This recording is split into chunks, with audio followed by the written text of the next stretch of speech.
வணக்கம். ஆகாஷ்வாணி புதுச்சேரி. மாநில செய்திகள் வாசிப்பவர் நாராயணசாமி.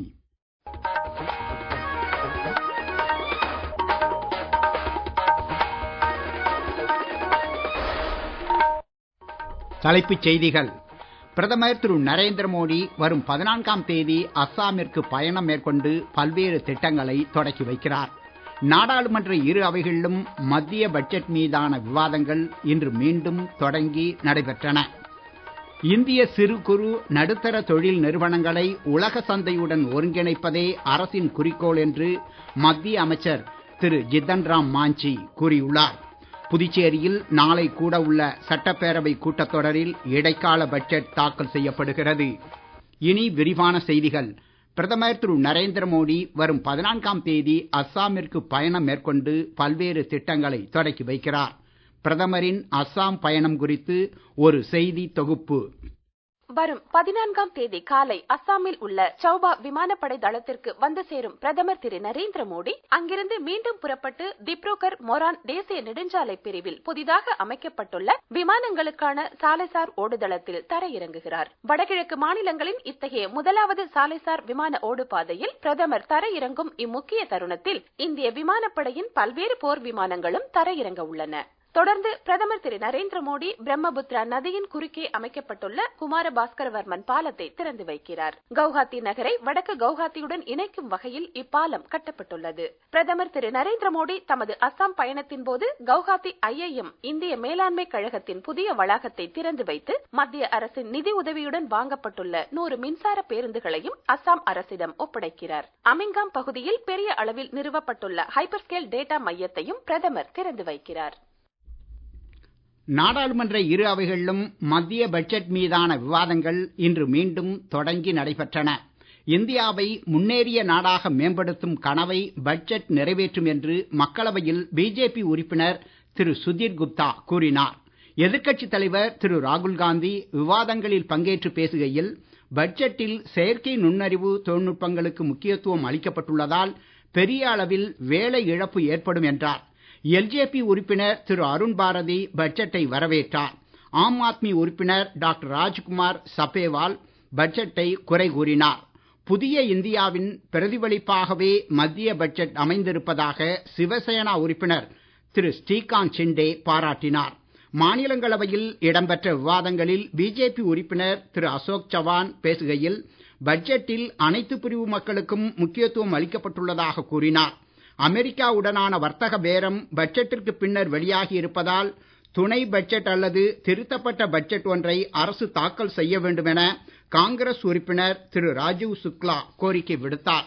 செயற்கை நுண்ணறிவு தொழில்நுட்பத்தை இந்திய மொழிகளில் பயன்படுத்த ஏதுவாக புல்புல் 3 உள்ளிட்ட AI கருவிகளை உலக தரத்தில் உருவாக்கியுள்ள இந்தியாவின் சர்வம் AI தனியார் ஸ்டார்ட் அப் நிறுவனத்தை மத்திய கல்வி அமைச்சர் திரு தர்மேந்திர பிரதான் பாராட்டியுள்ளார்.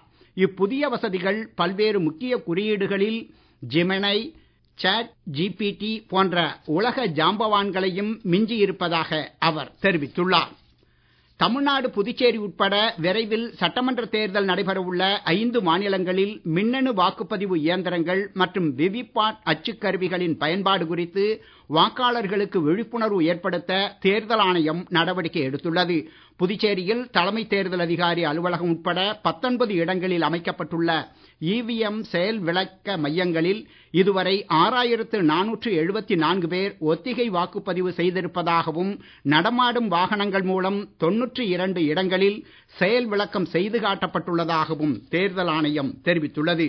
மத்திய உள்துறை அமைச்சர் திரு அமித்ஷா வரும் 14ஆம் தேதி காரைக்காலுக்கு வருகை புரிவதை ஒட்டி சார்பு ஆட்சியர் பூஜா இன்று ஆலோசனை கூட்டம் நடத்தினார். பாதுகாப்பு ஏற்பாடுகள், போக்குவரத்து மாற்றம், மருத்துவ வசதிகள் மற்றும் இதர அடிப்படை தேவைகள் குறித்து இதில் விவாதிக்கப்பட்டது. மாவட்ட காவல்துறை கண்காணிப்பாளர் சுபம் சுந்தர் கோஷ் மற்றும் பொதுப்பணி, மின்சாரம், சுகாதாரம் உள்ளிட்ட பல்வேறு துறைகளைச் சேர்ந்த அதிகாரிகள் இக்கூட்டத்தில் கலந்து கொண்டனர். நீங்கள் கேட்டுக்கொண்டிருப்பது மாநில செய்திகள். ஆகாஷ்வாணி செய்திகளை நேயர்கள் உடனுக்குடன் தெரிந்து கொள்ள எமது புதுச்சேரி மண்டல செய்தி பிரிவின் சமூக ஊடகங்களான @airnews_புதுவை என்ற எக்ஸ் பக்கத்தையும், all India radio news Puducherry என்ற Facebook பக்கத்தையும், @RNU புதுச்சேரி என்ற யூடியூப் சேனலையும் அணுகலாம்.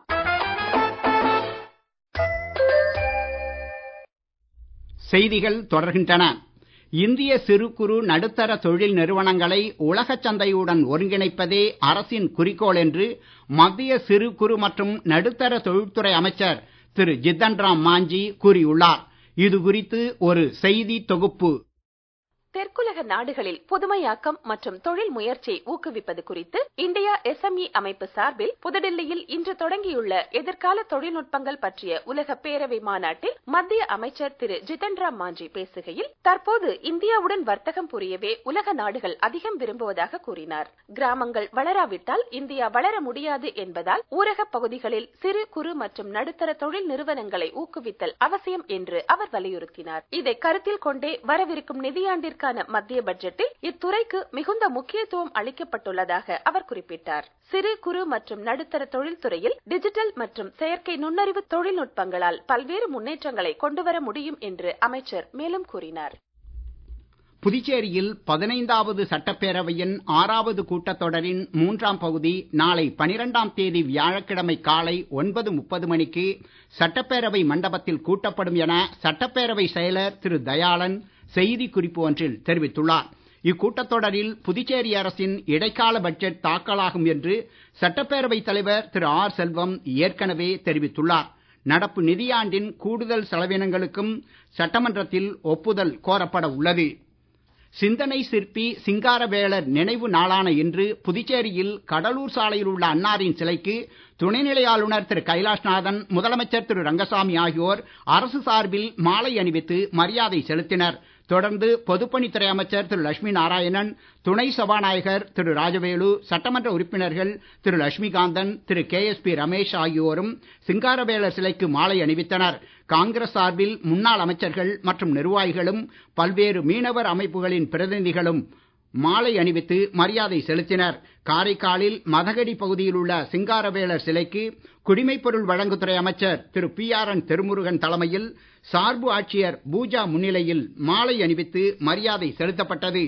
காரைக்காலில் திருநள்ளாறு தர்பாரண்யேஸ்வரர் கோவிலில் வரும் மார்ச் 6ஆம் தேதி நடைபெறவுள்ள சனிப்பெயர்ச்சி விழாவிற்கான முன்னேற்பாடுகள் பந்தக்கால் மூர்த்தத்துடன் இன்று தொடங்கி உள்ளன. தர்மபுர ஆதீனம் கட்டளை விசாரணை ஸ்ரீமத் சட்டநாத தம்பிரான் சுவாமிகள், சட்டமன்ற உறுப்பினர் திரு ராஜசேகரன், திருக்கோவில் நிர்வாக அதிகாரி திரு சுப்பிரமணியன் மற்றும் திரளான பக்தர்கள் இதில் கலந்து கொண்டனர். புதுச்சேரி யூனியன் பிரதேசம் முழுவதும் அறிவியல் உபகரணங்களை கொண்டு டிஜிட்டல் முறையில் பெரிய அளவிலான நில அளவை பணிகளை மேற்கொள்ள ஏதுவாக புதுச்சேரியில் புதிய தரை கட்டுப்பாட்டு மையம் நிறுவும் பணிகளை மத்திய நில அளவைத்துறையின் சர்வே அலுவலர்கள் திரு ராம்குமார், திரு MSR மூர்த்தி ஆகியோர் தலைமையிலான குழுவினர் இன்று தொடக்கி வைத்தனர். இன்றும் நாளையும் தமிழ்நாடு மற்றும் புதுச்சேரி காரைக்கால் பகுதிகளில் வறண்ட வானிலையே நிலவும் என்றும் வரும் 13ஆம் தேதி தென் தமிழகத்தின் ஓரிரு இடங்களில் லேசான மழைக்கு வாய்ப்பு இருப்பதாகவும் சென்னை வானிலை ஆய்வு மையம் தெரிவித்துள்ளது. நீலகிரி, திண்டுக்கல், தர்மபுரி, கிருஷ்ணகிரி, வேலூர், ராணிப்பேட்டை உள்ளிட்ட மாவட்டங்களில் அதிகாலை வேளையில் மிதமான அளவிலும், சென்னை, திருவள்ளூர், காஞ்சிபுரம், செங்கல்பட்டு, சேலம், ஈரோடு உள்ளிட்ட மாவட்டங்களில் அதிகாலை வேளையில் லேசான அளவிலும் பனிமூட்டம் காணப்படும் என வானிலை அறிக்கையில் தெரிவிக்கப்பட்டுள்ளது. உலகக்கோப்பைக்கான ICC ஆடவர் 20 ஓவர் கிரிக்கெட் போட்டித் தொடரில் தென்னாப்பிரிக்கா, ஆப்கானிஸ்தான் அணிகளுக்கு இடையே இன்று அகமதாபாத்தில் நடைபெற்ற போட்டியில் தென்னாப்பிரிக்க அணி 2வது சூப்பர் ஓவரில் 4 ரன் வித்தியாசத்தில் வெற்றி பெற்றது. இன்று கொழும்பில் நடைபெறும் மற்றொரு போட்டியில் ஆஸ்திரேலிய அணியால் நிர்ணயிக்கப்பட்ட 183 ரன் என்னும் வெற்றி இலக்கை நோக்கி 2வதாக ஆடும் அயர்லாந்து அணி சற்று முன் வரை 13.4 ஓவர்களில் 6 விக்கெட் இழப்பிற்கு 89 ரன் எடுத்திருந்தது. இன்று மாலை மும்பையில் நடைபெறும் போட்டியில் இங்கிலாந்து, வெஸ்ட் இண்டீஸ் அணிகள் மோத உள்ளன. மீண்டும் தலைப்புச் செய்திகள். பிரதமர் திரு நரேந்திர மோடி வரும் 14ஆம் தேதி அஸ்ஸாமிற்கு பயணம் மேற்கொண்டு பல்வேறு திட்டங்களை தொடக்கி வைக்கிறார். நாடாளுமன்ற இரு அவைகளிலும் மத்திய பட்ஜெட் மீதான விவாதங்கள் இன்று மீண்டும் தொடங்கி நடைபெற்றன. இந்திய சிறு குறு நடுத்தர தொழில் நிறுவனங்களை உலக சந்தையுடன் ஒருங்கிணைப்பதே அரசின் குறிக்கோள் என்று மத்திய அமைச்சர் திரு ஜித்தன் ராம் மாஞ்சி கூறியுள்ளார். புதுச்சேரியில் நாளை கூடவுள்ள சட்டப்பேரவை கூட்டத்தொடரில் இடைக்கால பட்ஜெட் தாக்கல் செய்யப்படுகிறது. இத்துடன் இந்த செய்தி அறிக்கை நிறைவு பெறுகிறது. வணக்கம்.